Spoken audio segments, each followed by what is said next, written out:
మొదటి వారిని కడపటి వారిని గురించి ప్రవక్త అయిన యెషయా ఇలా రాస్తా ఉన్నాడు. 62వ అధ్యాయం 10వ వచనం నుండి కొన్ని వచనాలు మనం గమనిద్దాం. యెషయా గ్రంథం 62వ అధ్యాయం 10వ వచనం నుండి కొన్ని వచనాలు గమనిద్దాం. గుమ్మములారా రండి రండి, జనమునకు త్రోవ సిద్ధపరచుడి, రాజమార్గమును చక్కపరచుడి, రాళ్లను ఏరి పారవేయుడి, జనములు చూచున్నట్లు ధ్వజమెత్తుడి, ఆలకించుడి. భూ దిగంతముల వరకు యెహోవా సమాచారము ప్రకటింపజేసి ఉన్నాడు. ఇదిగో రక్షణ నీ యొద్దకు వచ్చుచున్నది, ఇదిగో ఆయన ఇచ్చు బహుమానము ఆయన యొద్దయే ఉన్నది, ఆయన ఇచ్చు జీతము ఆయన తీసుకొని వచ్చుచున్నాడని సియోను నివాసులకు తెలియజేయుడి. పరిశుద్ధ ప్రజలనియు యెహోవా విమోచింపబడిన వారనియు వారికి పేర్లు పెట్టబడును. యెరూషలేమా, ఆశింపదగిన దానవనియు విసర్జింపబడని పట్టణమనియు నీకు పేరు కలుగును అని సియోను నివాసులతో చెప్పుడే. దేవుని మార్గము రాజమార్గము. మనుషులు ఏర్పరచుకొనినవి వంకర మార్గములు. దేవుని రాజమార్గమును ప్రకటించువారు మార్గములో ఉన్న రాళ్లను, అంటే ఆటంకాలు, అభ్యంతరాలను తీసివేసుకునేటట్లు ప్రజలను ప్రోత్సహించాలి, ప్రజలకు నేర్పించాలి అని ప్రవక్త రాస్తా ఉన్నాడు. అరణ్యములో మోషే ఇత్తడి సర్పమునెత్తినట్లు సిలువ వేయబడిన యేసు క్రీస్తును ధ్వజముగా ఎత్తి భూ దిగంతముల వరకు సువార్తికులు రాజ్య సువార్తను ప్రకటించుట గమనిస్తూ ఉన్నాం. ప్రస్తుత కాలముల అంతమందు ఇశ్రాయేలు కూడా యేసు క్రీస్తు సువార్తను ప్రకటిస్తారు అని ప్రవక్త అయిన యెషయా చెప్తా ఉన్నాడు కదా. ఆశింపదగిన పట్టణమని, రక్షణ సమాచారము ఆలకించండి, క్రీస్తు రాజ్య సువార్త ఆలకించండి. ఓ భూజనులారా, ఆయన త్వరలో భూమి మీదకు వేవేల పరిశుద్ధుల పరివారముతో రాజుగా రాబోతూ ఉన్నాడు. సేవ చేసిన వారికిచ్చుటకు ఆయన యొద్ద బహుమానాలున్నాయి. సువార్త ప్రకటించిన వారికి ఇచ్చుటకు ఆయన యొద్ద మరి విలువైన, శ్రేష్టమైన, కోరదగిన, మాన్యమైన బహుమానాలున్నాయి. పనికి జీతం ఉంది. ప్రభువును అంగీకరించిన వారే విమోచింపబడినటువంటి వారు, రక్షింపబడిన వారు. ఆ దినాన యెహోవా నామమును బట్టి ప్రార్థన చేయు ప్రతి వాడు రక్షింపబడతాడు. ప్రభు వారితో అంటా ఉన్నాడు, సియోను పట్టణమా, ఇదిగో నీ రాజు నీ యొద్దకు వచ్చుచున్నాడు. నీ నోట నా మాటలు ఉంచి నా చేతి నీడలో నిన్ను కప్పి ఉన్నాను అంట. సియోను, లెమ్ము లెమ్ము, నీ బలము ధరించుకొనుము, ధూళి దులుపుకొనుము. యెరూషలేమా, లేచి కూర్చుండుము. చెరపట్టబడిన సియోను కుమారి, నీ మెడ కట్లు విప్పి వేసుకొను, విడుదల నొందుము, విరజిముకో అని దేవుడు ప్రవక్త నోట ఈ మాటలు ఉంచినాడు. తల వాకిట కట్టబడి ఉన్న మొండి, వెలుపట గ్రామములో కట్టబడి ఉన్న మూర్ఖపు గాడిద పిల్ల అయిన ఓ ఇశ్రాయేలు అంటా ఉన్నాడు. లేచి కట్లు విప్పదీసుకో, నజరేయుడైన యేసుకు వాహనముగా ఉండు, పరిచర్య చెయ్యి, అప్పుడే జనులు నిన్ను గణపరుస్తారు అని. నీ రాజు నీ యొద్దకు వచ్చుచున్న సమయం ఆసన్నమయ్యింది. నీ నోటిని నజరేయుడైన యేసు వార్తచే నింపుతాడు. ప్రవక్త అయిన యెషయా నోట దేవుని మాటలున్నాయి. 60వ అధ్యాయములో యెషయా గ్రంథం, లెమ్ము, బలము తెచ్చుకోము, తేజరిల్లుము, ప్రకటించుము, రక్షణ సమాచారము, క్రీస్తు రాజ్య సువార్త, భూదిగంత నివాసులకు రాజుగా వస్తూ ఉన్న ప్రభువును, క్రీస్తును ప్రకటించమని ఈ మాటలు చెప్పబడతా ఉన్నాయి. పరమందు నిత్య నివాసాలున్నాయని, యేసు క్రీస్తును నమ్మిన వారికి, వెంబడించిన వారికి కష్టాలుంటాయి, హింసలుంటాయని, అవి తప్పవని ప్రకటించమంటా ఉన్నాడు. పరిశుద్ధాత్మ యొక్క సహాయ సహకారాలు విశ్వాస జీవితములో జయకేతనము, మరి నిత్య జీవము అనుగ్రహింపబడతాయని దేవుని వాక్యం మనకు సెలవిస్తా ఉంది కదా. దేవుని మందిరం, దేవుని నివాసము సమస్త జనులకు ప్రార్థనా ఆలయముగా, సేదదీర్చేదిగా, ఆదరించినదిగా, బలపరిచి ప్రోత్సహించేదిగా, ఆత్మీయ జీవితములో మార్గములో ఎదురయ్యే ప్రతి విధమైనటువంటి రాళ్ళు, ఆటంకాలు, అభ్యంతరాలు, శోధనలను తొలగించుకునే విధంగా నువ్వు వారిని ప్రోత్సహించు, సిద్ధపరచు, వారిని కనిపెట్టుకో అంటా ఉన్నాడు. ఇదిగో ఆయన ఇచ్చు బహుమానము, ఇదిగో రక్షణ నీ యొద్దకు వచ్చి ఉంది, ఆలకించు భూదిగంతాల వరకు.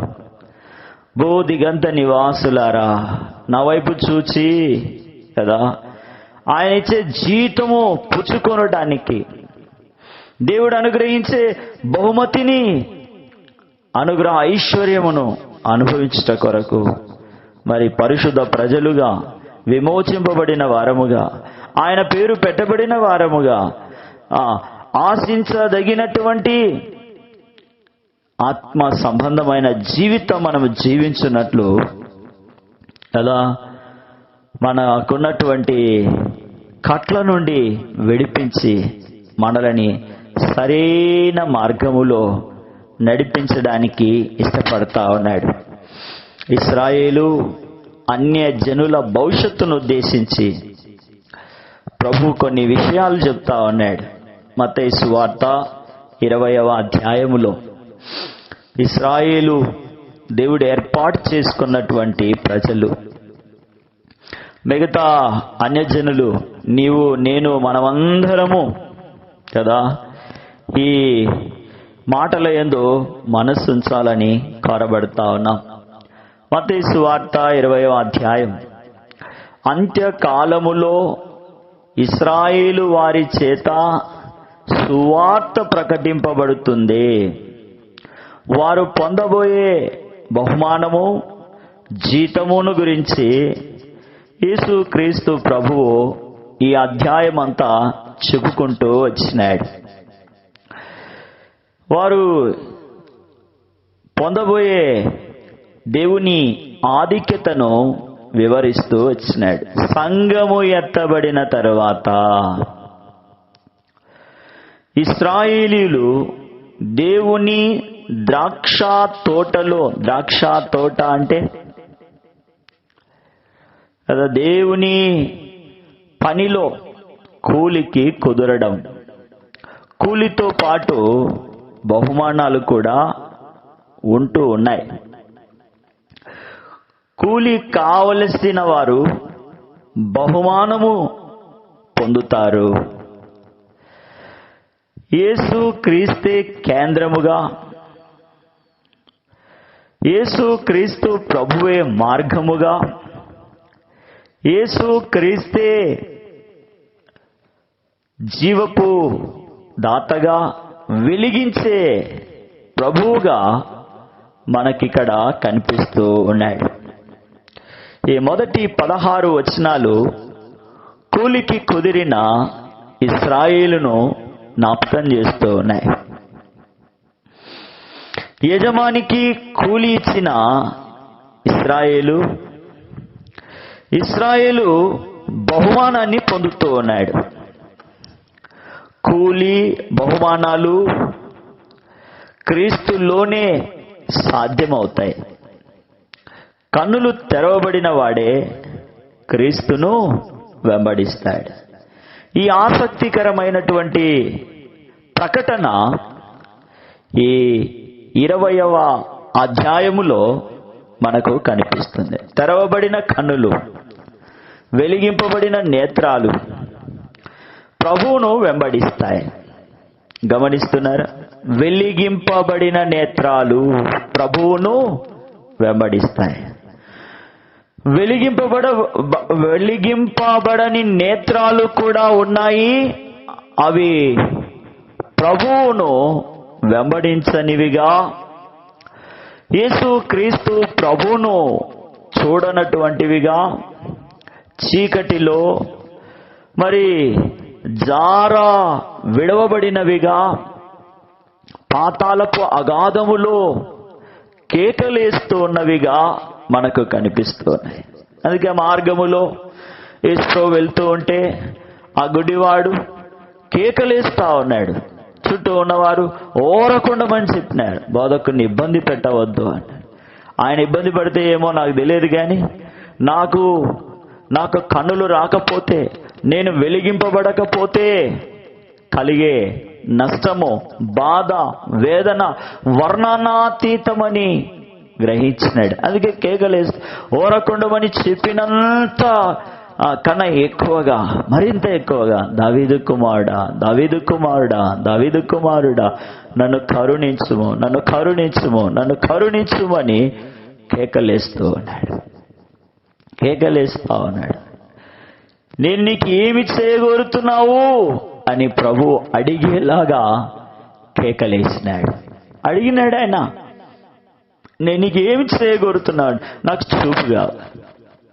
ఇచ్చినాడు.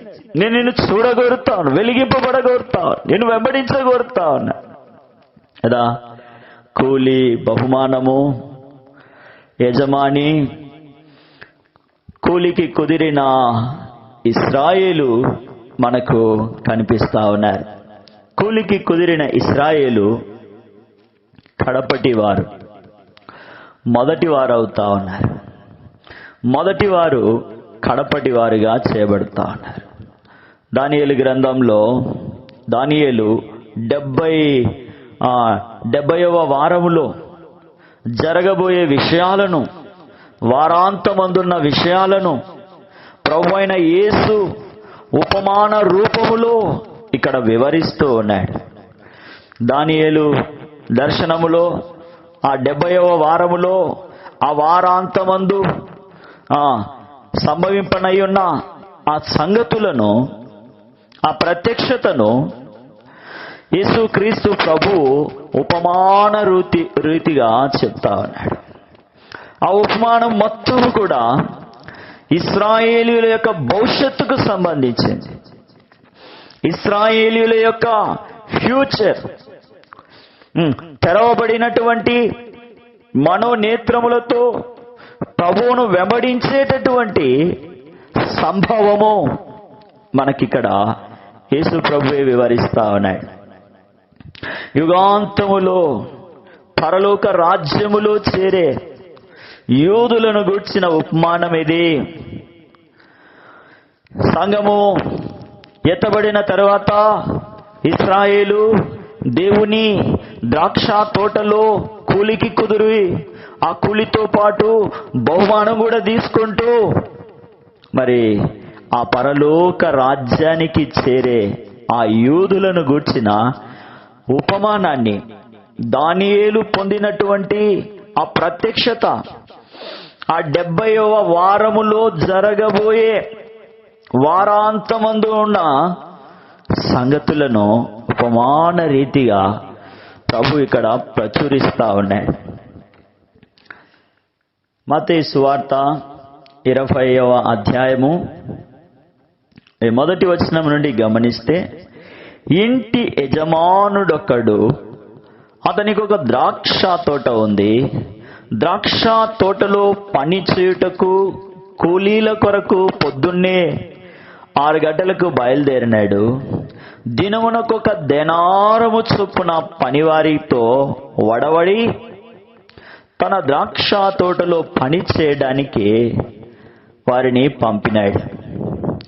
తోటలో పని చేయడానికి ఈ 6 గంటలకు 1 దేనారము చొప్పున పిలువబడిన వారు పని చేస్తూ ఉండగా, కొంత సమయం అంటే ఉదయం 9 గంటలప్పుడు, మరలా మధ్యాహ్నం 12 గంటలకు, మరలా 3 గంటలకు, సాయంకాలం 5 గంటలకు కూడా కూలికి పిలిచి ద్రాక్ష తోటలో పని చేయమన్నాడు.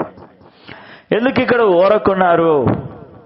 సాయంకాలం అయినప్పుడు మరి ఆ యజమాని పిలిచి పనివారికి కూలి ఇవ్వడం ఆరంభించినాడు. మొదట వారు ఎక్కువ మరి మనసులో ఆశ కలిగి ఉన్నారు. చివర వచ్చిన వారు మొదలుకొని మొదట వచ్చిన వారి వరకు 1 దేనారము చొప్పున కూలి ఇవ్వమని ఇస్తూ ఉన్నాడు. దాదాపు 5 గంటలకు కూలి కుదిరిన వారు వచ్చి మరి వరుసలో నిలుచొని ఒక్కొక్క దేనారము చొప్పున తీసుకొని వెళ్తా ఉన్నారు. 8-9 వచనాల్లో చూస్తాం. కూలి తీసుకోవటంలో కడపటి వారు ఏమయ్యారు? మొదటి వారవుతూ ఉన్నారు. దేవుడిచ్చే బహుమానాలను పొందే విషయంలో కడపటి వారు మొదటి వారవుతున్నారు. మొదటి వారు కడపటి వారుగా చేయబడతారు. హృదయాంతరంగము నెరిగిన దేవుడు, హృదయము దాని ఇచ్చను, ఆశను, ఆలోచనను మరి గ్రహించగలిగిన దేవాది దేవుడు కడపటి వారిని మొదటి వారిగా చేసినారు. మొదటి వారిని కడపటి వారిగా మనం చూస్తా ఉన్నాం. ఇశ్రాయేలీయుల యొక్క దేశం, ఆ ఇంటికి, ఆ దేశం అనే ఇశ్రాయేలు దేశం అనే ఇంటిలో యజమానుడు తండ్రి అయిన దేవుడు. ఇర్మియా గ్రంథం 3వ అధ్యాయము 14వ వచనంలో చూస్తాం. గృహ నిర్వాహకుడు. ఎవరి గృహ నిర్వాహకుడు? ఆయన కుమారుడైన యేసు క్రీస్తు. అడ్మినిస్ట్రేటర్, అడ్మినిస్ట్రేషన్, పాలనా యంత్రాంగము, పాలనా దక్షత మరి కలిగిన కుమారుడు, నిర్వహణ అధికారి యేసు క్రీస్తు ప్రభు. హెబ్రీయులకు రాసిన పత్రిక 1వ అధ్యాయము, హెబ్రీయులకు రాసిన పత్రిక 1వ అధ్యాయము 1వ అధ్యాయము 3వ వచనం. ఆయన దేవుని మహిమ యొక్క తేజస్సును, ఆయన తత్వము యొక్క మూర్తిమత్వమునై ఉండి తన మహత్తు గల మాట చేత సమస్తమును నిర్వహించుచు పాపముల విషయములో శుద్ధీకరణము తానే చేసి దేవదూతల కంటే ఎంత శ్రేష్టమైన నామము పొందెనో వారి కంటే అంత శ్రేష్ఠుడై ఉన్నత లోకమందు మహామహుడగు దేవుని కుడి పార్శ్వమున కూర్చొని ఉన్నాడు కదా. మహాత్మ్యము, మహత్తు గల మాట, సమస్తమును అడ్మినిస్ట్రేషన్, నిర్వహణ అధికారి నిర్వహిస్తా ఉన్నాడు. ద్రాక్ష తోట అనే వనములో ఇశ్రాయేలు జాతి సంఘము ఎత్తబడిన తరువాత ఇశ్రాయేలు యొక్క సమస్తము విడవబడినటువంటి ఇశ్రాయేలు జాతి అంత్యక్రీస్తుతో దేవుడు నియమింపని సంధి చేసుకుంటుంది. దేవుడు ఏర్పాటు చేయనటువంటి వడంబడిక. అప్పటి నుండి ఇశ్రాయేలు వారికి మరి దానియేలు గ్రంథం 70వ వారము ప్రారంభమవుతుంది కదా. దానియేలు గ్రంథంలో దానియేలు పొందినటువంటి ఆ ప్రత్యక్షతలోని 70వ వారము అని దానియేలు చెప్తూ ఉన్నాడు కదా. ఆ 70వ వారము ఇశ్రాయేలీయులతో ఆరంభించబడతారు. ఎప్పుడు సంఘం ఎత్తబడిన తర్వాత ఇశ్రాయేలీయులు అంత్యక్రీస్తుతో దేవుడు నియమింపని నిబంధన చేసుకుంటారు. ఆ నిబంధనలో మరి వారు పాలు పొందుతారు.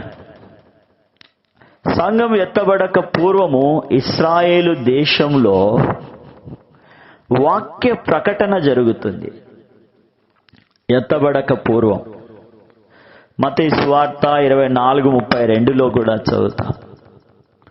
ఈ విషయాన్ని లూకా కూడా రాస్తా ఉన్నాడు 21వ అధ్యాయంలో. సంఘం ఎత్తబడింది. కాలాల అంతమందు ప్రభువు తన ద్రాక్ష తోటలో పని చేయుటకు, అంటే సువార్త చెప్పడానికి కూలీల కోసం బయలుదేరినాడు.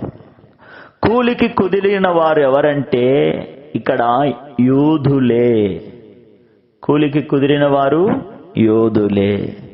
పొద్దున్నే అంటే దాదాపు 6 గంటలకు కూలికి కుదిరిన వారు మరి 2 గుంపులచే సువార్త ప్రకటన దేశంలో జరుగుతా ఉంది.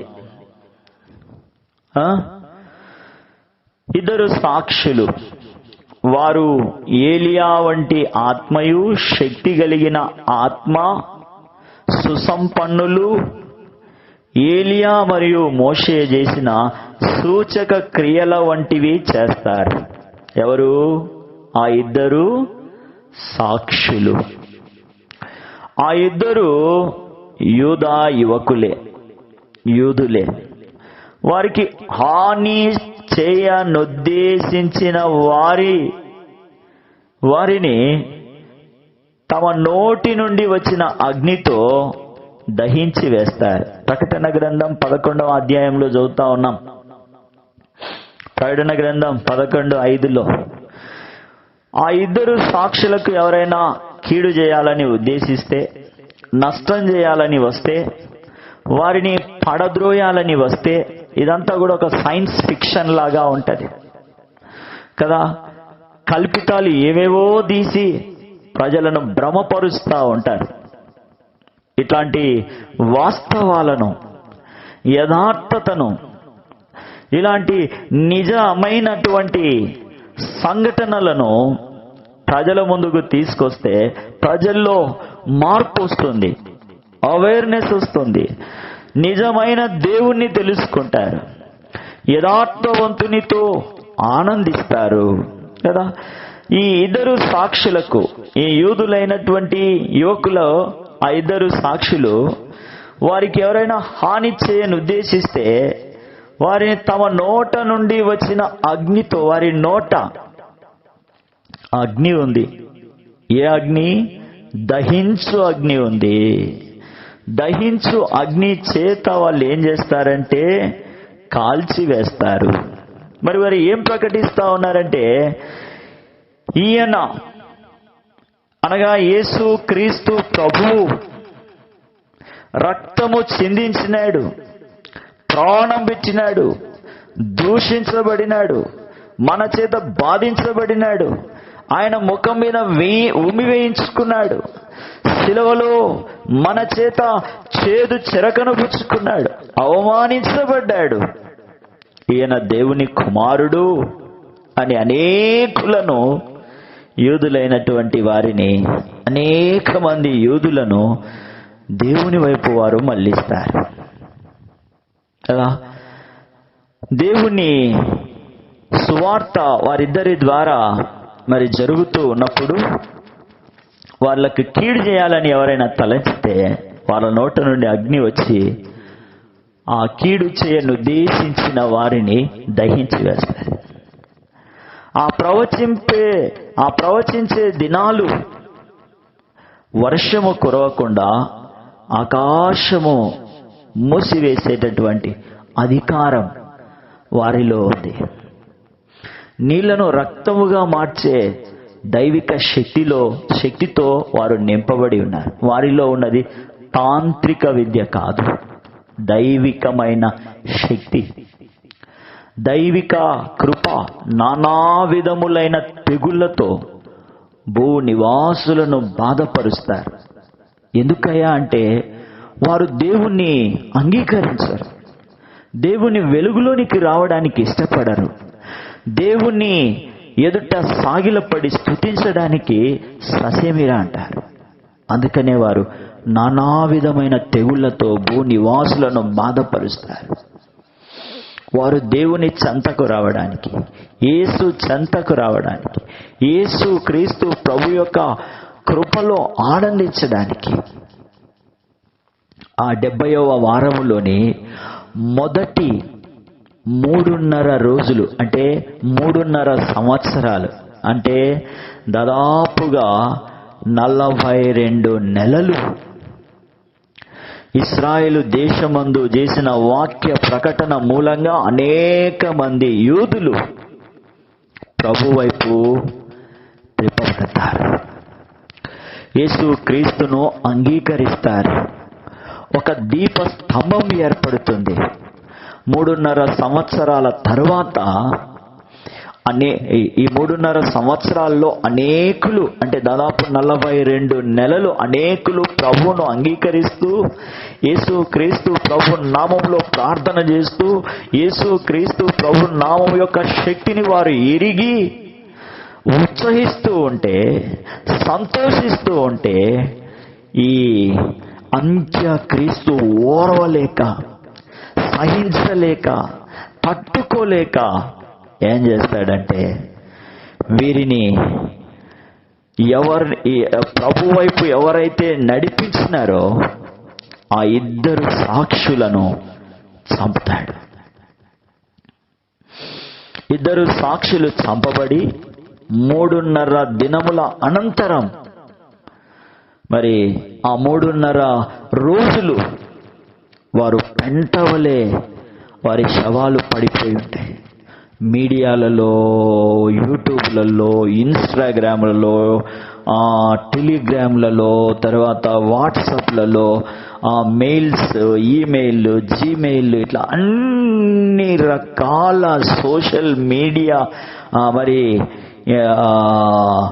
ప్రపంచ వార్తా కమ్యూనికేషన్ అంతా కూడా ప్రచురిస్తూ ఉంటారు. లైవ్ టెలికాస్ట్ జరిగిపోతూ ఉంటుంది.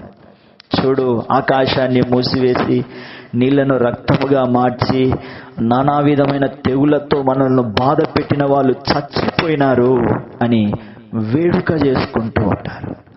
ఆనంద పరవశముతో తిని తాగి తల మీద పోసుకొని విచ్చలవిడిగా ఎగురుతూ ఉంటారు, కేకలేస్తూ ఉంటారు, గంతులేస్తూ ఉంటారు. అయితే గమనించినారా, ఈ 3.5 సంవత్సరాల్లో ఈ 2 సాక్షుల యొక్క నోట నుండి వచ్చిన దైవ వాక్యాన్ని విని యేసు క్రీస్తు ప్రభువును అంగీకరించిన వారు భయాందోళనలో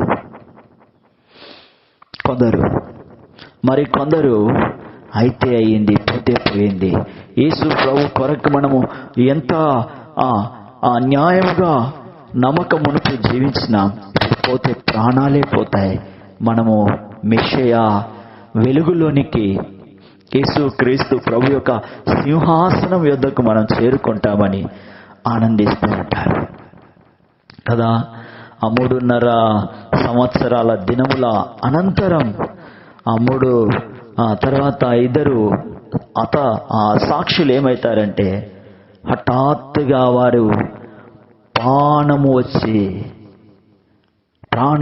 అందరూ కేరింతలేస్తూ సంతోషముతో కానుకలు పంచుకుంటూ బహుమానాలు ఇచ్చుకుంటూ అమ్మయ్య ఇంక పోయింది అని, మరి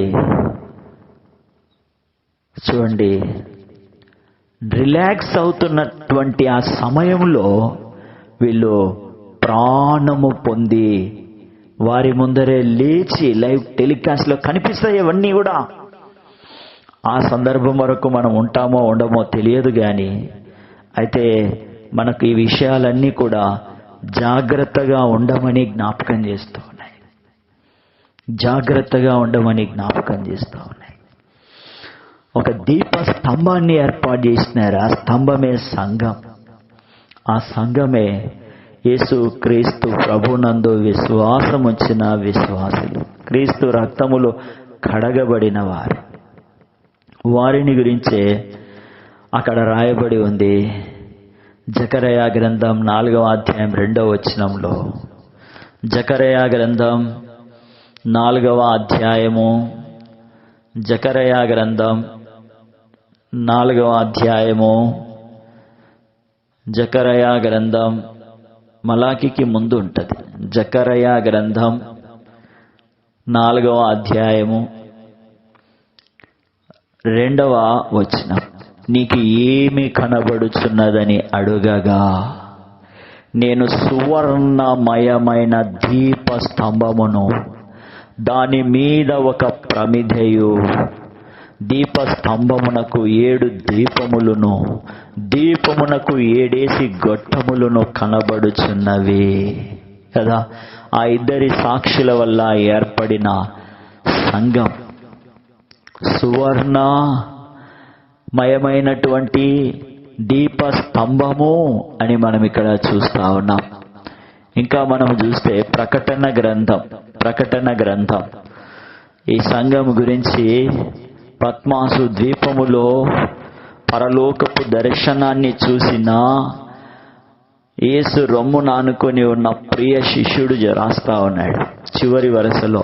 ఆ 7 నక్షత్రములు సువర్ణ దీపముల సంగతియు, సువర్ణ దీపముల సంగతియు, సువర్ణ దీపముల సంగతియు ఆ ఇద్దరి సాక్షుల వల్ల విశ్వాసములోనికి వచ్చిన ఇశ్రాయేలు జాతిని గూర్చియు రాయమంటా ఉన్నాడు. లాస్ట్ లైన్లో చూడండి కదా, ఇశ్రాయేలు 12 గోత్రాల నుండి ఎంపిక చేయబడిన వారు. దాను గోత్రము మినహా మిగతా 12 గోత్రాల నుండి, అనగా యూదా, రూబేను, గాదు, ఆషేరు, నప్తాలి, మనష్షే, సిమ్యోను, లేవి, ఇస్సాకారు, జెబూలూను, యోసేపు, బెన్యామీను, ఒక్కొక్క గోత్రము నుండి 12,000 మంది చొప్పున మొత్తం 1,44,000 మంది యూదులను దేవుని చేత ముద్రిస్తారు. వీరు దేవుని దాసులవుతారు. వీరి చేత ముమ్మూరముగా నలు దిశల సువార్త సేవ ఆరంభించబడతాయి. ప్రతి ఒక్కరూ ఒక పౌలు గారి వలె, ఒక పౌలు వలె శ్రమిస్తారు, ప్రయాసపడతారు. 7 సంవత్సరాలలో వీళ్ళందరూ ప్రభు అయిన యేసు నిమిత్తం హతసాక్షులవుతారు. ప్రకటన గ్రంథం 7వ అధ్యాయంలో చూస్తాం ఈ మాటలు. ఇంత గొప్ప సేవ వారు చేస్తారు. వీరు దేవుని కొరకును గొర్రె పిల్ల కొరకును ప్రథమ ఫలముగా నుండుటకై మనుషులలో నుండి కొనబడిన వారు. వారు సింహాసనం ఎదుటను, ఆ 4 జీవుల ఎదుటను, పెద్దల ఎదుటను ఒక క్రొత్త కీర్తన పాడుతా ఉన్నారు. 14వ అధ్యాయం ప్రకటన గ్రంథంలో, భూలోకములో నుండి కొనబడిన ఆ 144,000 మంది తప్ప ఎవరునూ ఆ కీర్తన నేర్చుకొనజాలరు. వారు నేర్చుకొనుటకు అర్హత, ఆధిక్యత పొందినవారు. దేశం యొక్క నలుదిక్కుల సువార్త ప్రకటించి ప్రథమ ఫలముగా వారు మరి ఉండుట కొరకై మనుషులలో నుండి కొనబడిన వారుగా సింహాసనం ఎదుట చేరి 4 జీవుల ఎదుటను, పెద్దల ఎదుటను ఆ కొత్త కీర్తన పాడుతా ఉన్నారు. భూలోకములో నుండి కొనబడిన ఆ 144,000 మంది ఆ కీర్తన పాడతారు కదా. దానియేలు 70వ వారం ప్రారంభంలో కూలికి కుదిరిన వారే ఆ 2 గుంపులు. వీరు మొదటి వారు, అంటే ద్రాక్ష తోట ప్రథమ కూలీలు. ఇక రెండవదిగా గమనిస్తాం, ఉదయము 9 గంటలకు కూలికి కుదిరిన వారు. ఇంతవరకు మనం 6 గంటలకు కూలికి కుదిరి ద్రాక్ష తోటలో పనిచేసి బహుమానము పొందిన వారి గురించి నేర్చుకుంటూ వచ్చినాం, తెలుసుకుంటా వచ్చినాం కదా. ఇంకా రెండవది ఏంటంటే 9 గంటలకు కూలికి కుదిరిన వారు. మత్తయి సువార్త 20వ అధ్యాయం 3వ వచనంలో 9 గంటలకు. మొదట 3.5 సంవత్సరాల అనంతరం మరి నకిలీ అంత్యక్రీస్తు తన విగ్రహాన్ని యూదుల దేవాలయములో, ఇప్పుడు దేవాలయమే లేదు కదా, అవును లేదు, ఆ డోమాక్ రాక్ తొలగించబడి మరి లేదా దానికి మరి సరైన ప్లేస్లో, నేను అనుకుంటాను ఆ డోమాక్ రాక్ సొలొమోను కట్టించినటువంటి స్థలముల్లోనే, ఆ అతి పరిశుద్ధ స్థలముల్లోనే ఉంది అని అంటా ఉన్నారు, కానీ కాదని నేను అనుకుంటా ఉన్నాను. ఉండొచ్చు, ఉండకపోవచ్చు, కానీ ఆ స్థలములో మరి 3వ మందిరం యొక్క నిర్మాణం పూర్తయిపోతుంది. అందులో ఈ అంత్యక్రీస్తు, ఈ నకిలీ, ఈ ఫేక్, ఈ డూప్లికేట్ మరి తన విగ్రహాన్ని యూదుల దేవాలయంలో ఏర్పాటు చేస్తాడు. ఇదే దానియేలు 9:27లో చెప్పినాడు దానియేలు. అంతేకాకుండా వాడు కూడా వచ్చి ఆ దేవాలయంలో మరి గద్దె మీద కూర్చుంటాడు. ఈ మాటలు మనకు తెస్సలోనికకు రాసిన 2వ పత్రిక 2వ అధ్యాయం 4వ వచనంలో చూస్తాం. విగ్రహారాధన మరి వ్యక్తి పూజ ఆరంభింపబడతాయి ఆ 3వ మందిరములో కదా. విగ్రహారాధన, వ్యక్తిగత పూజను ఆ నకిలీ క్రీస్తు కోరుకుంటాడు. ఆ అంత్యక్రీస్తు, ఆ ఫేక్, ఆ నకిలీ క్రీస్తును చూచి యూదులు మోసపోయామని గ్రహిస్తారు. అదును చూసుకొని కొంతమంది యూదులు పారిపోతారు. గమనించినారా? ఈ హతసాక్షులు చనిపోయి ప్రాణం వచ్చి వెళ్ళిపోతారు కదా, ఆ పనిని ఈ అంత్యక్రీస్తు నేను చేస్తానని తీసుకొని కొంతకాలం నమ్మించి భ్రమపరిచి మోసం చేసి జరుగుతూ ఉంటది. అయితే ఒకరోజు ఈ అంత్యక్రీస్తు ఏం చేస్తాడంటే ఆ దేవాలయములో మరి వాళ్ళు ఎంతో పవిత్రంగా పరిశుద్ధంగా విశ్వసించిన యేసు క్రీస్తు ప్రభు యొక్క ఆ గద్దె మీద, ఆ సింహాసనం ఎదుట విగ్రహాన్ని పెట్టి వీడు సింహాసనం వేసుకొని కూర్చుంటానే యూదులకు అర్థమైపోతుంది వీడు ఫేక్ అని, నకిలీ అని, డూప్లికేట్ అని. ఎప్పుడు తెలుస్తుంది తెలిసిన? మోసపోయిన తర్వాత, చేతులు కాలిన తర్వాత, గోడేటు పగిలిన తర్వాత. ఇప్పుడు చెప్పండి, ఆకులు పట్టుకోవాలా, చెంపేటు కూడా కావాలనా కదా? ప్రవక్తైన దానియేలు ద్వారా చెప్పబడిన నాశనకరమైన హేయ వస్తువు పరిశుద్ధ స్థలమందు నిలుచుట మీరు చూడగానే చదువువాడు గ్రహించుగాక. నేను ఒక విషయం మీకు జ్ఞాపకం చేయాలనుకుంటా ఉన్నా. ఇదేంటంటే చాలా మంది పరిశుద్ధ గ్రంథాన్ని చదువుతా ఉన్నారు. ఎందుకంటే అందులో దేవుని మనస్సును తెలుసుకోవడానికి చదువుతా ఉన్నారు. కొందరు సంపాదన కోసం, మరికొందరు విమర్శించడానికి. పరిశుద్ధ గ్రంథంలో విమర్శించేంత ఏమీ లేదు, అసలు లేదు. పాపం చేసినాడు వాడు, పాపం చేసినాడు, అట్లా చేస్తే, అట్లా జీవిస్తే పాపం అవుతుంది, దానివల్ల నష్టం ఉంటుంది, దానివల్ల నరకానికి పోతారు, అది దేవునికి ఇష్టం కాదు అని రాసినారు. లోతు కుమార్తెలతో పాపం చేసిన దేవుడు చెప్పినాడా పాపం చేయమని? లేదే, దేవుడు అట్లా చెప్పలేదే. దేవుడు ఇంకా ఏం చేసినాడు? ఆ నిత్య అగ్ని గంధకములలో వారు చచ్చిపోవడం ఇష్టం లేక లోతు కుటుంబాన్ని బలవంతంగా బయటికి తీసుకొచ్చి పడేసి పారిపోమంటే అదిగో ఆ దగ్గరలో నా చిన్న కొండ మీదకి పోతా అని పోయి తీసుకొచ్చిన దేవునికి కృతజ్ఞత చెల్లించడానికి బదులుగా మరిచిపోయి మరి బహుశా విచారములో దుఃఖములో ఉన్నారేమో, అక్కడ వారు పాపం చేసినారు. దేవుడు అట్లా చేయమని లేదు. అట్లా చేసినందుకే సొదొమ గొమొర్రా పట్టణాలను అలాంటి భయంకరమైన భ్రష్టత్వములో ఈరోజు ఎవరైతే నోరేసుకొని మాట్లాడుతూ ఉన్నారో వారు అంత భ్రష్టత్వంలో ఉన్నారు గనుకే దేవుడు వారి మీద అగ్ని గంధకపు వర్షం కురిపించలేదనడానికి మీకు చేత కాదు. ఎందుకంటే సజీవంగా ఇప్పటికే అవి ఉన్నాయి. అక్కడ సొదొమ గొమొర్రా పట్టణాల మీద కురవబడిన గంధకపు వర్షం,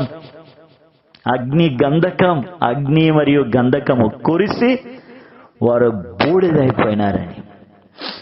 ఈ మధ్యనే నేను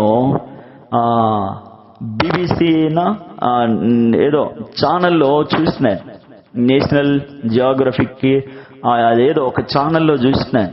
సొదొమ గొమొర్రా పట్టణాలు అగ్ని గంధకము కలవడం వల్ల బూడిదైపోయినాయని. ఆ డాక్యుమెంటరీ తీస్తున్న వారిలో ఒకరు వాటిని అట్లా తగిలితే ఆ బూడిద రాలిపోతా ఉంది. కాదనడానికి లేదు. పాపం చేసిన వారు అలా రాలిపోతారు. అది ఎట్లా తప్పవుతుంది? బుర్ర బుద్ధి రెండు లేకుండా మరి బాయిల్ అయి ఆమ్లెట్ అయి మాట్లాడితే ప్రజల్ని భ్రమపరిస్తే నెక్స్ట్ అట్లా ఆ స్థానం ఆ బూడిదగా రాలిపోయే స్థితి ఉంది అని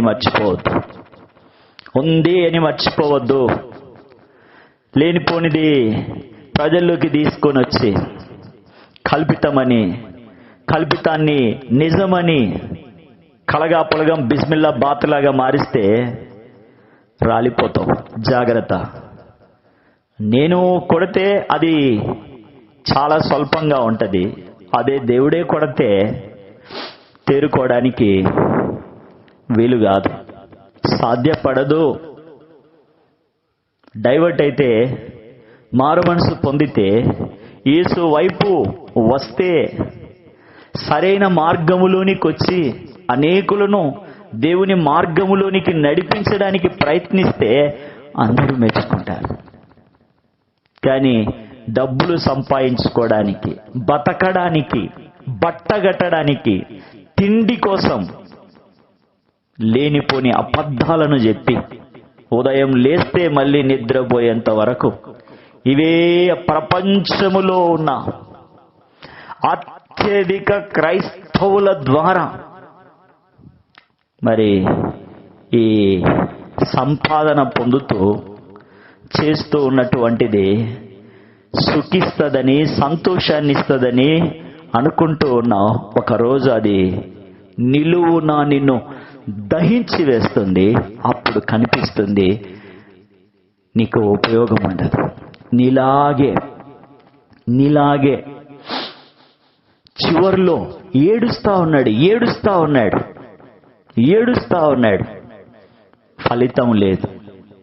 ఫలితం లేదు. రండి, మత్తయి సువార్త 24వ అధ్యాయం 15వ వచనంలో దానియేలు ద్వారా చెప్పబడిన ఆ నాశనకరమైన హేయ వస్తువు పరిశుద్ధ స్థలమందు నిలుచుట చూచినప్పుడు చదువువాడు గ్రహించుగాక. మీరు పారిపోవుట చలికాలమందైనను విశ్రాంతి దినమందైనను సంభవింపకుండా వలెనని ప్రార్థన చేయండి. దీని కొరకు దీన్ని అందరికీ తెలియజేయండి. ఓ రోజు వస్తుంది. ఆయన మీరెందుకు చెప్తారు? మీరు వాని అనుచరులే కదా.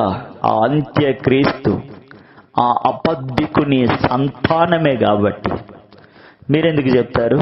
చెప్పరు. మోసపుచ్చుతారు, భ్రమపరుస్తారు, కల్పితములో వారిని కట్టివేసి పారిపోకుండా వారి నాశనానికి మీరు వారి ఉసురు పోసుకొని అందులో ఉడికి చస్తారు. మాట్లాడాలంటే ఏదైనా కాంట్రవర్షియల్ చేయొచ్చు, అదో పెద్ద విషయమేం కాదు. మాట్లాడే ప్రతి దాన్ని వెకిలి చేష్టలతో తప్పించవచ్చు, చాలా సులభం, ఇట్స్ వెరీ ఈజీ. కానీ ఒకరిని విశ్వాసంలోనికి తీసుకురావడం, ఒకరిని దైవిక మార్గములోనికి నడిపించడం, ఒకరిని దేవుని నీతిలోనికి ప్రోత్సహించడం అనేది బహు కష్టతరం. చెడగొట్టడం, పడగొట్టడం, వెర్రవేగడం, చెడగొట్టే స్నేహాలతో, పడగొట్టే గర్వముతో, వెర్రగొట్టే విషపు చూపులతో జీవించడం చాలా సులభం. నాశనకరమైన హేయ వస్తువు, విగ్రహము లేదా ప్రతిమ కావచ్చు, అది దాని అనుచరులను నరకానికి తీసుకుపోతుంది, నరకములోనికి నడిపిస్తుంది. పరిశుద్ధ జ్ఞానము కలిగిన యూదులు కొంతమంది ఇశ్రాయేలు దేశము నుండి పారిపోతారు. దేవుని కొరకు జీవించడానికి, ప్రత్యేకంగా ఉండడానికి పారిపోతారు. ఆ మిగిలిన 3.5 సంవత్సరాలు వారు పరాయి దేశంలో ఉంటారని ప్రకటన గ్రంథం 12వ అధ్యాయంలో మనం చూస్తాం. ప్రకటన గ్రంథం 12వ అధ్యాయం 14వ వచనం. 12వ అధ్యాయం ప్రకటన గ్రంథం 14వ వచనం నుండి, అందువలన ఆమె అరణ్యములో ఉన్న తన చోటికి ఎగురునట్లు, ఆమె అంటే సంఘం, ఇక్కడ గొప్ప పక్షిరాజు రెక్కలు 2 ఆమెకి ఇవ్వబడాడు. అచ్చట ఆ సర్పముఖమును చూడకుండా ఆమె ఒక కాలములు అర్ధకాలము పోషింపబడు. కావున ఆ స్త్రీ ప్రవాహమునకు కొట్టుకొని పోవలెనని ఆ సర్పము తన నోట నుండి నీళ్లు నది ప్రవాహముగా ఆమె వెనుక వెళ్ళగక్కెను. కానీ భూమి ఆ స్త్రీకి సహకారి అయి తన నోరు తెరచి ఆ ఘట సర్పము తన నోట నుండి కక్కిన ప్రవాహమును మృంగివేసెను. చూడు, కక్కేస్తావు మింగేయాలని కూలదు. ఏడ సాధ్యమవుతుంది ఇది? ఏడ సాధ్యమవుతుంది చెప్పు? కాదు, ఎప్పటికీ వల్ల పడదు. పారిపోయిన వారి మీద, వారి మధ్యలో వాక్య పరిచర్య జరుగుతూ ఉంది. వేద పండితుల లెక్క ప్రకారం ఈ పారిపోయిన ఈ యూదులు, ఈ ఇశ్రాయేలీయులు సౌదీ అరేబియా దేశంలో ఉన్న పెట్రా గృహాలలోకి పోయి దాక్కుంటారంట. 3.5 సంవత్సరాలు శ్రమల అనంతరమే వారు స్వదేశానికి తిరిగి వస్తారు. శ్రమలను తప్పించుకొనిన గుంపు ఇది. 9 గంటలకు కూలికి కుదురుకున్నవారు వీరు. 6 గంటలకు కూలి కుదిరినటువంటి గుంపు మరి 3.5 సంవత్సరాలలో ప్రభు వైపు వచ్చినటువంటి గుంపు, ప్రభువును విశ్వసించి ప్రభు నామమును నలుదిశలా ప్రకటించే మరి పరిచర్యను పొంది ప్రథమ ఫలముగా వారు కోయబడి 144,000 మంది ఆ కొత్త కీర్తన పాడే అవకాశం. రెండవ గుంపు 9 గంటలకు వచ్చింది.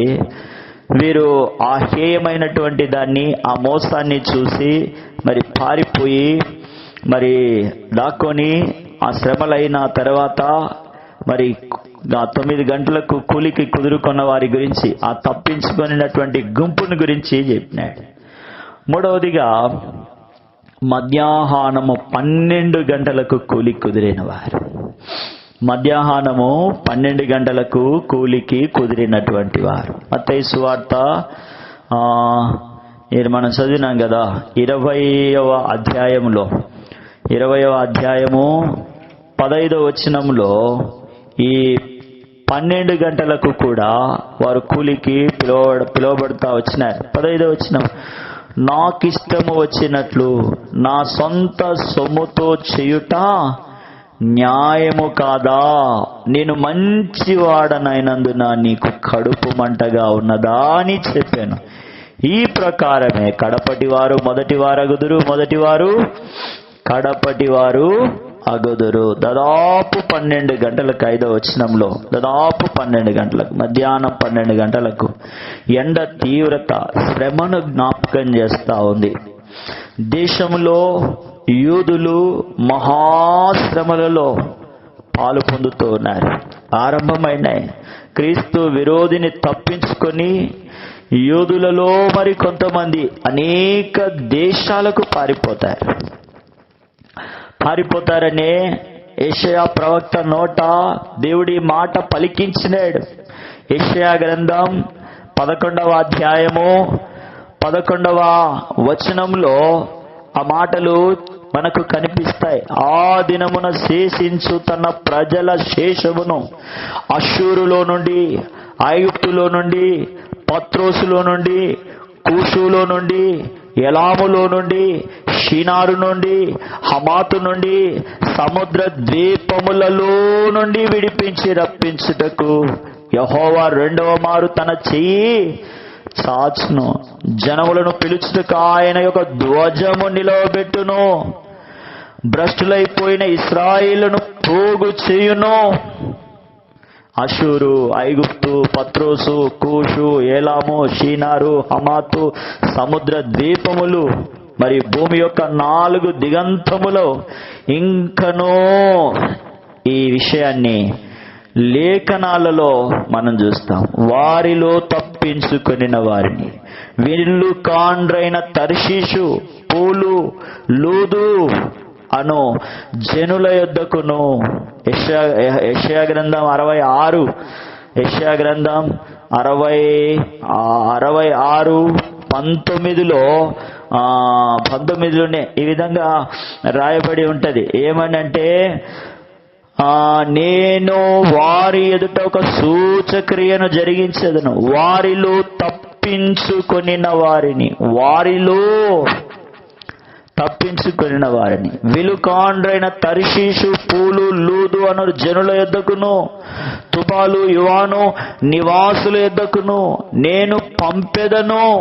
నన్ను గూర్చిన సమాచారం విననట్టియు, నా మహిమను చూడనట్టియు దూర ద్వీపవాసుల యొద్దకు వారిని పంపెదను. వారు జనులలో నా మహిమను ప్రకటించెదరు.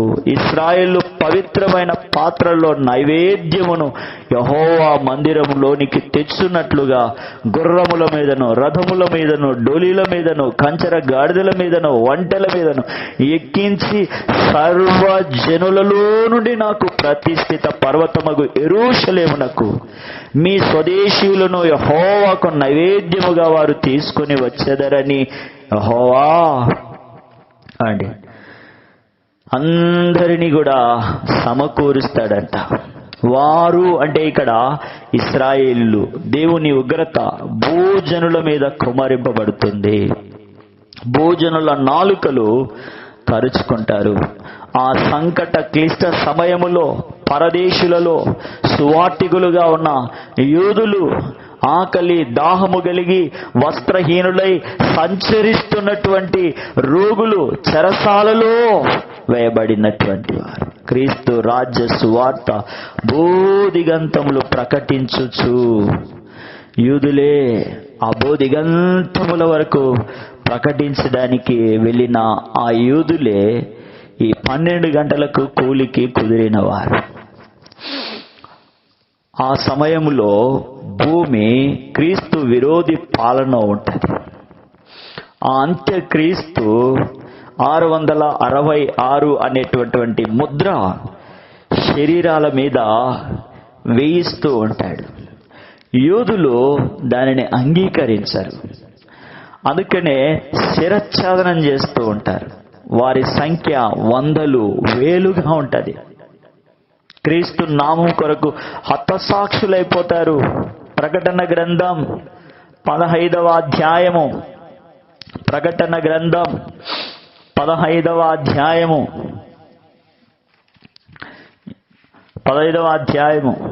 2వ వచనం నుండి మనం చూస్తాం. మరియు అగ్నితో కలిసి ఉన్న స్ఫటికపు సముద్రము వంటిది ఒకటి నేను ఆ క్రూర ముఖమునకు దాని ప్రతిమకును దాని పేరుగల సంఖ్యకును లోబడక వాటిని జయించిన వారు దేవుని వీణెలు గలవారై ఆ స్ఫటిక సముద్రమునొద్ద నిలిచియుండుట వారు ప్రభువా దేవా సర్వాధికారి, నీ క్రియలు ఘనమైనవి ఆశ్చర్యమైనవి, యుగములకు రాజా, నీ మార్గములు న్యాయములను సత్యములునై ఉన్నవి. ప్రభువా నీవు మాత్రము పవిత్రుడవు, నీకు భయపడని వాడెవడు, నీ నాము మహిమపరచని వాడెవడు, నీ న్యాయ విధులు ప్రత్యక్షపరచబడిన గనుక జనులందరూ వచ్చి నీ సన్నిధి నమస్కారము చేస్తారు. చెప్పుచు దేవుని దాసుడగు మోషే కీర్తనయు గొర్రెపిల్ల కీర్తనయు వారు పాడుట మరి చూస్తా ఉన్నాం.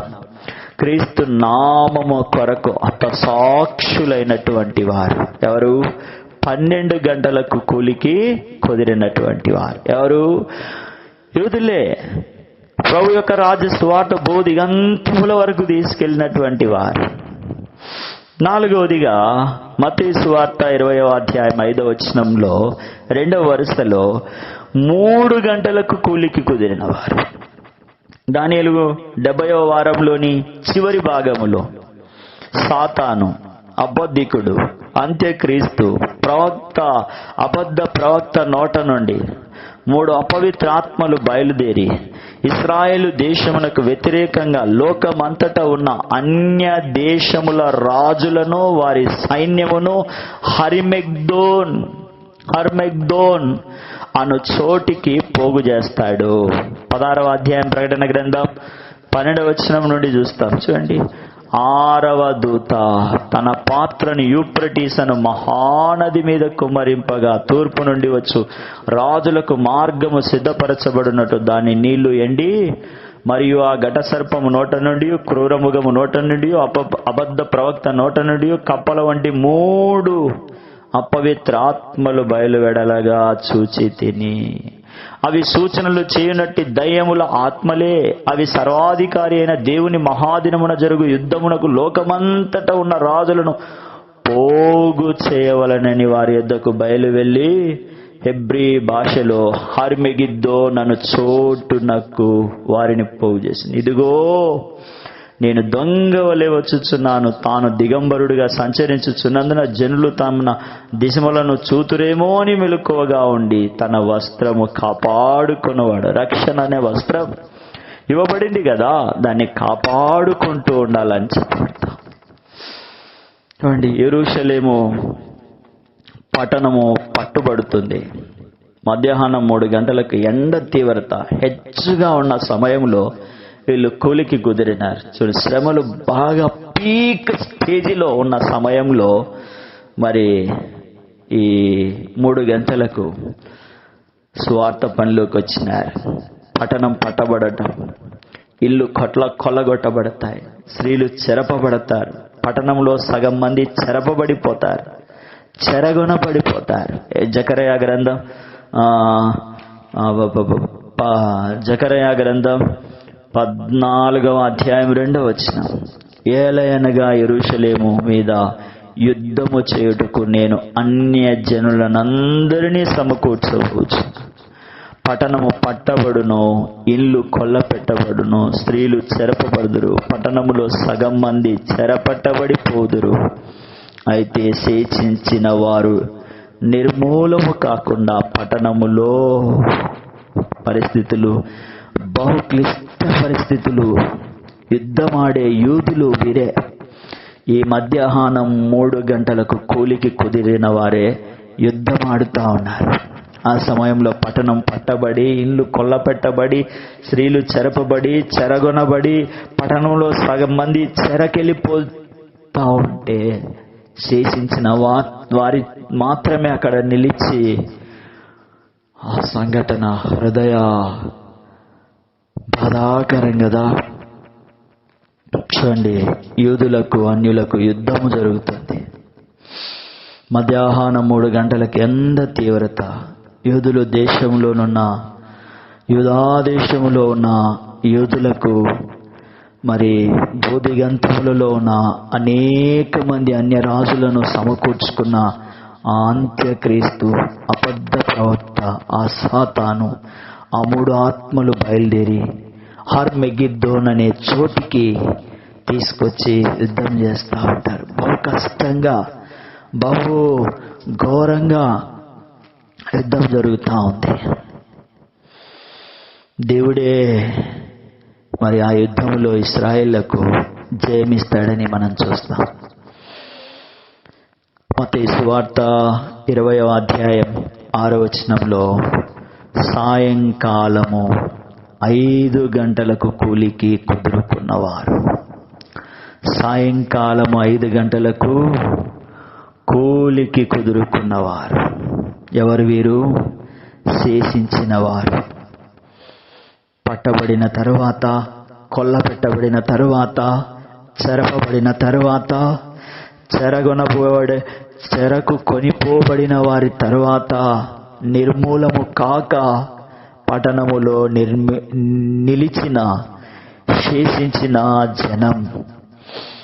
6వ వచనంలో చూస్తాం కదా, దినమంతయు మీరెందుకు వరకే నిలిచి ఉన్నారని వారిని అడుగగా, చూడండి, ఆ దినమున నేను కుంటి వారిని పోగు చేదును, కుంటి వారిని శేషముగా.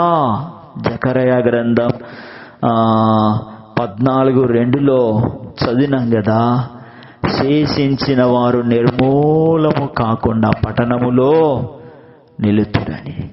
మీకా గ్రంథం 4వ అధ్యాయము 6-7 వచనాల్లో కూడా మనం చదువుకుందాం. మీకా గ్రంథం 4వ అధ్యాయము 6-7 వచనాలు.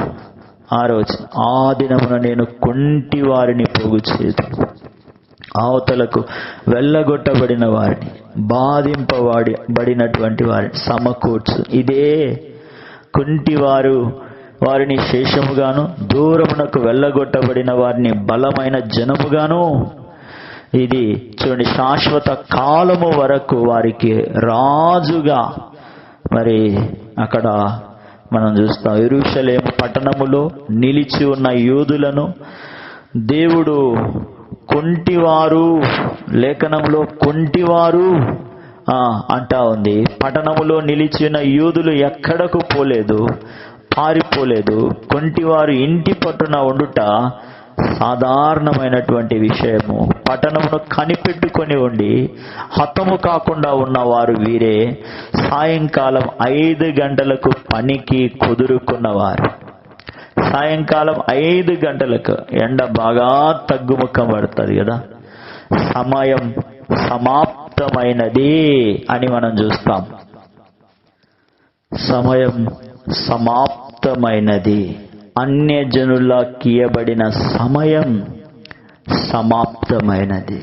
క్రీస్తు భూమి మీద తన రాజ్యాన్ని స్థాపించుటకు, వేవేల పరిశుద్ధులతో దిగివచ్చుటకు, ఒలీవ కొండపై తన పాదములుంచటానికి, ఒలీవల కొండ తూర్పు తట్టుకు పడమ తట్టుకు నడిమికి విడిపోయి విశాలమైన ఒక లోయగా ఏర్పడుటకు సమయం ఆరంభమయ్యింది. యుద్ధమాడుతున్న యూదా సైనికులు, భూప్రపంచములోనున్న ప్రతి వాని నేత్రము గగనము చీల్చుకొని వచ్చుస్తున్న నజరేయుడైన యేసును చూస్తారు. యూదా సైనికులను చూస్తారు. మనము ఎదురు చూచుచున్న మన రక్షకుడని వారనుకొని ఒలీవల కొండ విడిపోగా ఏర్పడిన లోయలోనికి పారిపోయి దాక్కుంటారు. జకరయా గ్రంథం 14:5లో హర్మెగిద్దోను యుద్ధములో ఇశ్రాయేలుకు విరోధంగా పోరాడువారు నజరేయుడని యేసు నోట నుండి వచ్చు వాక్యమనే ఖడ్గము చేత సంహరింపబడతారు. సాతాను బంధింపబడతాడు. 1000 సంవత్సరాలు క్రీస్తు విరోధి, అబద్ధ ప్రవక్త, అంత్యక్రీస్తు హర్మెగిద్దోనుకు భూజనులనబడిన రాజులను సమకూర్చిన వాడు పట్టబడి అగ్నిగుండములో పడవేయబడతాడు. ప్రభు యెరూషలేము పట్టణములో ప్రవేశించి తన పరిశుద్ధులతో, శేషముతో, ఆయనందు విశ్వాసముంచినటువంటి వారితో మరి చూడండి సంతసించుట మనం చూస్తా ఉన్నాం. ఆదరించుట చూస్తా ఉన్నాం. బహుమానములు ఇస్తా ఉన్నాడు. మత్తయి సువార్త 20వ అధ్యాయం 8వ వచనం, సాయంకాలమైనప్పుడు ఆ ద్రాక్ష తోట యజమానుడు తన గృహ నిర్వాహకుణ్ణి చూచి పనివారిని పిలిచి చివర వచ్చిన వారు మొదలుకొని మొదట వచ్చిన వారి వరకు వారికి కూలి ఇమ్మని చెప్పెను. కూలి ఇమ్మని. చివర వచ్చిన వారు, కడపట వచ్చిన వారు, వీరు సాయంకాలం 5 గంటలకు కూలి కుదుర్చుకున్నవారు. ఎవడును మేమును కూలికి పెట్టుకొనలేదు అనిన్నవారు, ఎవడునో మమ్మల్ని కూలికి రమ్మని పిలవలేదు అనినటువంటి వారు. ప్రభు తన సమస్త పరిశుద్ధులతో ఒలీవల కొండ నుండి బయలుదేరి యెరూషలేము పట్టణములో ప్రవేశిస్తాడు. పట్టణములో యుద్ధ విజేతగా ప్రవేశిస్తున్నటువంటి ప్రభు అయిన యేసును చూచి సర్వలోకము మోసపోయామని రొమ్ము గుద్దుకుంటుంది. దావీదు కుమారునికి జయము, ప్రభు పేరిట వచ్చువాడు స్తుతింపబడును గాక అనుచు ప్రథమంగా మొదటగా ఎదుర్కొనిన వారు పట్టణములో నిలిచి ఉన్నవారే. అంతేగాక ప్రభు అయిన యేసు పాలనలో ప్రథమ పౌరులుగా మొదటగా నమోదు కాబడిన వారు పట్టణములో నిలిచి ఉన్న కుంటివారే. ప్రభువును ఎదుర్కొని ఆహ్వానము పలికి సాగిలపడి నమస్కరించిన ఆ మొదటి గుంపు వీరే, ఆ కుంటివారే. శేషించిన ప్రజలే నిర్మూలము కాక ఇంటి దగ్గర ఉన్న వారే ప్రభువును ఆహ్వానిస్తూ ఉన్నారు. సాగిలపడి నమస్కరిస్తూ ఉన్నారు, పూజిస్తూ ఉన్నారు. ఆ విధంగా కడపటి వారు మొదటి వారయ్యారు. మత్తయి సువార్త 20వ అధ్యాయం 16వ వచనంలో ఈ ప్రకారమే కడపటి వారు మొదటి వారగుదురు. మొదటి వారు కడపటి వారైనారు. యెరూషలేము పట్టణము నుండి ఒలీవ కొండ 5 మైళ్ళ దూరం, 5 పల్లాంగుల దూరంలో ఉంటది. ప్రభు పాదాలు ఉంచగా విడిపోయిన ఒలీవ కొండ లోయలో దాగుకున్న యూదులు బయటకు వచ్చి పట్టణములో ప్రవేశిస్తారు. వీరు ప్రభు పేరట వచ్చిన దావీదు కుమారుడైన యేసును స్తుతిస్తూ మరి ఉత్సహిస్తూ ఉంటారు. వీరు యెరూషలేము పట్టణములో ప్రభువును కలుసుకున్న రెండవ గుంపు. మధ్యాహ్నం 3 గంటలకు పనికి కుదిరిన వారు వీరే. యుద్ధ యోధులు శ్రమలు ముమ్మరముగా కష్టంగా ఉన్నప్పుడు పట్టణం మీద యుద్ధము జరిపిన వారు ఈ 3 గంటల వారే. ఆ తర్వాత వరుసగా మనకు జకర్యా గ్రంథం 10వ అధ్యాయము 8వ వచనంలో చూస్తాం. నేను వారిని విమోచించున్నాను గనుక వారిని ఈల వేసి సమకూర్చదను. ప్రవక్తన యెషయా నోట దేవుడించినటువంటి మాట 11వ అధ్యాయం 11వ వచనంలో, విడిపించి రప్పించుటకు యెహోవా రెండవ మారు తన చెయ్యి చాపును. భూదిగంతములలో చెదిరి ఉన్న యూదులు ప్రభుని ఈల అంటే బోర శబ్దం వింటారు. వారిని ఆయన పోగు చేస్తాడు. ఆ దినమున శేషించు తన ప్రజల శేషమును అష్షూరులో నుండి, ఐగుప్తులో నుండి, పత్రోసులో నుండి, కూషులో నుండి, ఏలోములో నుండి, షినారులో నుండి, హమాతులో నుండి, సముద్ర ద్వీపములలో నుండి విడిపించి రప్పించుటకు దేవుడు రెండవ మారు తన చెయ్యి జాపి భూమి యొక్క 4 దిక్కుల నుండి చెదిరిపోయిన యూదులను సమకూర్చుతాడు. ఇశ్రాయేలీలు పవిత్రమైన పాత్రలో నైవేద్యమును యెహోవా మందిరమునకు తెచ్చున్నట్లుగా గుర్రం మీదను, రథముల మీదను, డోలీల మీదను, కంచర గాడిదల మీదను, వంటల మీదను ఎక్కించి సర్వ జనులలో నుండి ప్రతిష్ఠిత పర్వతమగు యెరూషలేము స్వదేశీయులను నైవేద్యముగా తీసుకొని వచ్చేటటువంటి వారు అని ప్రవక్త రాసిన మాటలు మనం అక్కడ చూస్తాం. ఆయా దేశాలలో చెదిరి ఉన్న యూదులు అన్యజనులు విమానాలు వాళ్ళకు ఉన్నటువంటి ప్రయాణ సాధనాలను ఉపయోగించుకొని మరి ఎక్కించుకొని యెరూషలేం పట్టణానికి యూదులను తీసుకొని వస్తారు. ప్రభువుకు పవిత్ర నైవేద్యముగా వీరు మధ్యాహ్నం 12 గంటలకు కూలికి కుదురుకున్నవారు. మహాశ్రమలను అనుభవించిన గుంపు, మహాశ్రమల చేత ధీరోదాత్తంగా పోరాడినటువంటి గుంపు. సౌదీ అరేబియాలోని పెట్రా గృహలలో 3.5 సంవత్సరాలు దాగుకొనిన యూదులు ప్రభువును పరిశుద్ధ పట్టణములో కలుసుకున్న 4వ గుంపు. వీరిని అంత్యక్రీస్తు తాకకుండా, వీరు అంత్యక్రీస్తు యొక్క నీడను చూడకుండా మరి దాచబడిన యూదులు. వీరు వచ్చి ప్రభువుకు నమస్కరించి సాగిలపడతారు. వీరు పొద్దున 9 గంటలకు కూలికి కుదిరినవారు. పొద్దున కూలికి కుదిరిన వారు క్రీస్తు కొరకు సాక్ష్యం ఇచ్చడానికి ముద్రింపబడిన 1,44,000 మంది ఇశ్రాయేలీలు. అంత్యక్రీస్తు పేరు, వారి పేరిట ఉన్నటువంటి నంబరు, వాని ముద్రను వేయించుకొనన్నటువంటి యూదులు అంత్యక్రీస్తు కాలములో హతసాక్షులైనారు. వారు యేసు విషయమై తామిచ్చిన సాక్ష్యము నిమిత్తము బ్రతికిన వారై క్రీస్తుతో కూడా 1000 సంవత్సరాలు రాజ్యము చేసినారు. ప్రకటన గ్రంథం 20వ అధ్యాయం 4వ వచనంలో, దానియేలు 70వ వార ప్రారంభంలో దేవదూతచే ముద్రింపబడిన వీరు, ప్రకటన గ్రంథం 15వ అధ్యాయం 2వ వచనములోని వారు ప్రభువును పరిశుద్ధ పట్టణములో కలుసుకొని కడపట లేదా చివరి వారు, వీరు మృతులు 1000 పాలనలో ఆరంభములు పునరుత్థానం చెందుతారు, క్రీస్తును కలుసుకుంటారు. అందరికంటే చివరిగా మహిమా శరీరాలుగా.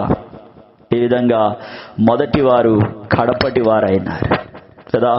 ప్రకటన గ్రంథం 20వ అధ్యాయం 4వ వచనంలో ఈ మాటలు మనకు కనిపిస్తాయి. ప్రకటన గ్రంథం 20వ అధ్యాయం 4వ వచనంలో, క్రూర మృగమునకైనను దాని ప్రతిమకైనను నమస్కారము చేయక తమ నొసల యందు గాని చేతుల యందు గాని దాని ముద్ర వేయించుకొనని వారిని యేసు విషయమై తామిచ్చిన సాక్ష్యము నిమిత్తమును దేవుని వాక్యము నిమిత్తమును శిరచ్ఛేదనము చేయబడిన వారి ఆత్మలను చూచి తిని వారు బ్రతికిన వారై 1000 సంవత్సరములు క్రీస్తుతో కూడా రాజ్యము.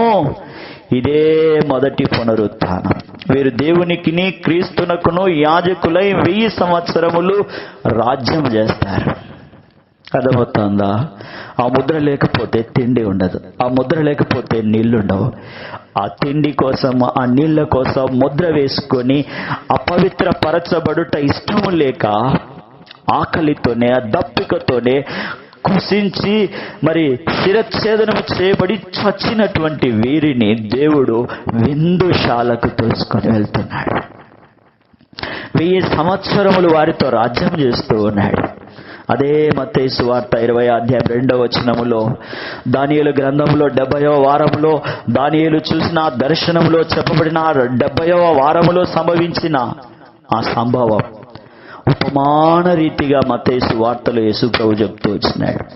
ఇశ్రాయేలు వారు కాలముల అంతమందు, 2వ వచనం మత్తయి సువార్త 22లో, ఇశ్రాయేలు వారు కాలముల అంతమందు ఒక దినమునకు 1 దేనారము కూలికి వడబడినారు. ప్రభు దృష్టికి 1 దినం 1000 సంవత్సరముల వలె ఉంది. 1000 ఏళ్ళు క్రీస్తు పాలనలో ఉండుటకు వడబడిన ఇశ్రాయేలుకు కూలి గిట్టింది. కడపటి వారి నుండి మొదటి వారి వరకు ఎవరు నష్టపోకుండా అందరూ 1000 ఏళ్ల పాలనలో సదాకాలం ఆయన భోజనపు బల్ల యొద్ద పాలి భాగస్థులైనారు. దేవునికి స్తోత్రం, హల్లెలూయా. చూడండి, మొదట వచ్చిన వారు తమకు ఎక్కువ దొరుకుననుకొనిరి గాని వారికిని ఒక్కొక్క దేనారము చొప్పున దొరికెను. వారది తీసుకొని చివర వచ్చిన వీరు 1 గంట మాత్రమే పని చేసినను పగలంతయు కష్టపడి ఎండ బాధ సహించిన మాతో వారిని సమానం చేసితివే అని ఆ ఇంటి యజమాని మీద సనుక్కొని, అందుకతడు వారిలో ఒకరిని చూచి, స్నేహితుడా, నేను నీకు అన్యాయం చేయలేదే, నీవు నా యొద్ద 1 దేనారమున కొడబడలేదా? నీ సొమ్ము నీవు తీసుకుని పొమ్ము, నీకిచ్చినట్టే కడపట వచ్చిన వారికి చుట్టకు నాకు ఇష్టమైంది. నీకు బహుమానం ఇవ్వడం నాకు ఇష్టమైంది. ఆ బహుమానం కొరకు నీవు నిబంధన చేసుకున్నావు. కడపట వచ్చిన వారికి కూడా ఆ బహుమానం ఇవ్వడానికి నాకు ఇష్టమైంది. మొదటి భాగంలో మొదటగా కూలికి కుదురుకున్న వారు వచ్చి 1 దినారం తీసుకుని యజమానుని మీద సనుగుతూ ఉంటున్నారు. నిజమే, 7 సంవత్సర కాలమంతమందు వారు యేసు క్రీస్తు వార్త ప్రపంచ జనులకు చెప్పినారు. భయంకరమైన ఆ శ్రమలో, ఎండ వేడిమిలో, మహాశ్రమల చివరిలో ఆ 3.5 సంవత్సరాలు కూడా పని జరిగించి స్థిరఛేదనం చేయబడి క్రీస్తు కొరకు ఎక్కువ ఆశించడం సబబే. నిజంగా ఎక్కువే దొరికింది వారికి. ఆ చివరిలో వచ్చిన వారికి 1 దినారం ఎక్కువే దొరికింది. ఆరంభము నుండి ఆ చివరి వరకు పడ్డ శ్రమలన్నీ వారు ఆ చివరిలోనే అనుభవించినారు కదా. క్రీస్తు రాజు భూలోక 1000 ఏళ్ల పరిపాలనలో వాళ్ళు క్రీస్తుతో కూడా రాజ్యం చేస్తారు. వారు దేవునికిని క్రీస్తుకును యాజకులై 1000 ఏళ్ళు రాజ్యం చేస్తారు. క్రీస్తు వల్లే వారు మహిమా శరీరాలు, క్రీస్తు కొరకు చచ్చిన వీరు బ్రతికిన వారై, అనగా క్రీస్తు వల్లే జీవ పునరుత్థానులై మహిమా శరీరము గల వారుగా మార్చబడ్డారు. ఇదంత గొప్ప అద్భుతం చూడండి, ఎంత గొప్ప ఆధిక్యత చూడండి. 1000 ఏళ్ల పాలన అనంతరం సాతాను కొంతకాలం విడిచిపెట్టబడతాడు. భూలోక జనులను వానికి 1000 ఏళ్ళు చెరసాలలో ఉన్నప్పటికీ కూడా బుద్ధి రాదు, తెలివి రాదు, బోధనందడు, వివేకములోనికి రాడు. ఇంకా మూర్ఖుడై ఏం చేస్తాడు తెలుసా? 1000 ఏళ్ల క్రీస్తు పరిపాలన అనుభవించిన శరీరులను మోసపుచ్చి, వీళ్ళంత దౌర్భాగ్యులో చూడండి. ప్రభు పరిపాలనలో ఉండి కూడా మోసపుచ్చబడి ఇసుక రేణువులంత గొప్ప సమూహముగా క్రీస్తు విరోధికి వారు సపోర్ట్గా నిలబడతారు. గోగు మాగోగు యుద్ధానికి పురికొల్పబడతారు. క్రీస్తు విరోధులందరూ పరలోకము నుండి దిగి వచ్చిన అగ్ని చేత దహించబడతారు. మహిమా శరీరాలు మోసగింపబడడం కానీ తీర్పులోనికి రావటం, సమస్యల 2వ మరణం అంటే నరకం వారికి లేదు. నిజంగా వారు ధన్యులే. వారికి అధికమైన బహుమానాలు ఉన్నాయి. అయితే ఈ విషయాలు ఉపమానములో మనకు యేసుప్రభువే చెప్తా వచ్చినాడు. మానవ స్వభావ రీత్యా మాటలాడే విధమును ఉపమానములో మనం అర్థం చేసుకునే విధానంలో ఆయన మరి వివరిస్తూ వచ్చినాడు. జగత్ పునాది వేయబడక పూర్వం సమస్తమును దేవుడు తన దయా సంకల్పము చొప్పున భూమి మీద క్రీస్తుకు యాజకులుగా ఉండు వారిని ముందుగానే చూసి నిర్ణయించినాడు. ఆయన తన చిత్తానుసారంగా చేసిన నిర్ణయము చొప్పున సమస్త కార్యములు జరిగించుట ఆయనకి ఇష్టమై ఉన్నది. అట్టి దేవుణ్ణి హృదయంలో చేర్చుకొనడం ద్వారా ఆ ప్రభు మన హృదయంలో ఎందుకు చేర్చుకోవాలంటే, మనం అన్యాయం చేసినాం, అబద్ధం చెప్పినాం, మోసాలు చేసినాం, బతకడానికి ఎన్నో వేషాలు వేసినాం. దేవుని గురించి తెలిసి కూడా, వాక్యం గురించి ఎరిగి కూడా కృపాకాలమని, ఆ కాలమని, ఈ కాలమని, క్షమింపబడే కాలమని నేరాలెన్నో చేసి, ఘోరాలెన్నో చేసి, అఘాయిత్యాలెన్నో చేసి, ఎందరినో మోసం చేసి, మాయ చేసి, మభ్యపెట్టి, భ్రమపరిచి నరకపాత్రులమైన, మరణపాత్రులమైన, ఇంత దుర్గతిలో, భ్రష్టత్వములో, కీడులో మనం జీవిస్తూ ఉన్నప్పటికీ కూడా మనల్ని ప్రేమించడానికి, మన కొరకు మరణించడానికి, మనల్ని జీవములోనికి తీసుకొని వెళ్ళడానికి, నిత్యానందములో మనల్ని ప్రతిష్ఠించడానికి దేవుడు తన కుమారుడైన యేసుక్రీస్తు ప్రభువును మన కొరకు లోకానికి పంపించినాడు. ఆ ప్రభువు ప్రాణ విమోచన క్రయధనముగా మన కొరకు సిలువను మోసినాడు, రక్తం గార్చినాడు. ఆ రక్తములో పాపములు ఒప్పుకొని కడుక్కొని విశ్వాసముంచిన వారిని ఆయన ధన్యులుగా చేయడానికి, బహుమతిలోనికి తీసుకురావడానికి ఇష్టపడతా ఉన్నాడు. కనుక నీవు నేను మనమందరం కూడా యేసు ప్రభువా, పాపులైన మమ్మను క్షమించుము, మీ రక్తంలో కడుగుము. శిలువ మరణ పునరుత్థానముల ద్వారా సంప్రాప్తమయ్యే ఆ శ్రేష్టమైనటువంటి జగత్పునాది వేయబడక పూర్వమే సిద్ధపరిచిన దైవిక రక్షణ వలయములోనికి నా ప్రభు రక్తము చేత నన్ను కడిగి శుద్ధి చేసి చేర్చమని యేసుక్రీస్తు ప్రభు నామములో వేడుకుంటున్నాను తండ్రి అని అడిగితే ధన్యత అవుతుంది. అడగకపోతే నిత్య నాశనం, నిత్య ఆజ్ఞ ఉందని గమనించు. ఆ తర్వాత